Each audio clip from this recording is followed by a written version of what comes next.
Most of you, I expect, think of me only as a novelist or a playwright.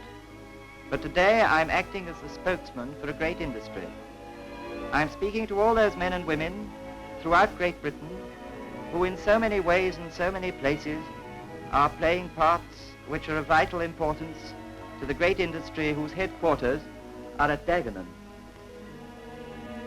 I speak not merely to those families with a Ford car in the garage, but to that even greater number of families whose prosperity is inevitably linked with the prosperity of the Ford organization itself. I speak to the miners of Northumberland and South Wales, laboring to wring from the reluctant earth coal,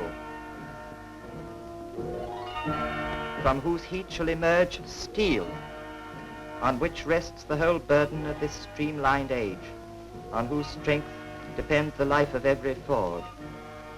I see the women in the homes of the miners, caring for their husbands and children. I turn to the quarries, where limestone yields its difficult crop to the men who blast into the hills. I marvel at the skill which uses dynamite with the delicacy of a diamond. I look out to the sea, over which boats bring their cargoes of iron ore. I address myself to the men of the sea, by whose work the steady transport of coal and limestone by water goes on, supplying this great factory with the ingredients required for its iron and steel. I see the homes of these men with wives and children who wait through the days until the boat returns.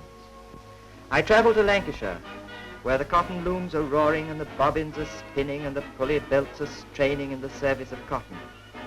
In the mills I find lasses who are links in the Ford chain of prosperity. I remind you that your cheerful work and the good quality and splendid usefulness of your cotton are essential to the Ford organization. I see you coming from the mill, scattering through the streets to your homes, happy at the prospect of an evening's pleasure after the day's work.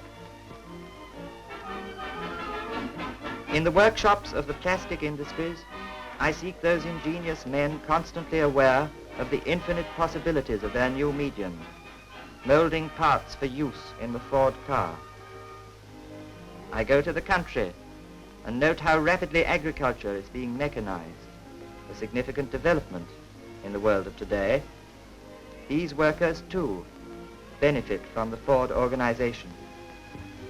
I have only touched the fringe of the many industries supplying the Ford works at Dagenham with their needs, and the hundreds of thousands of homes whose prosperity is largely identical with that of the Ford organization.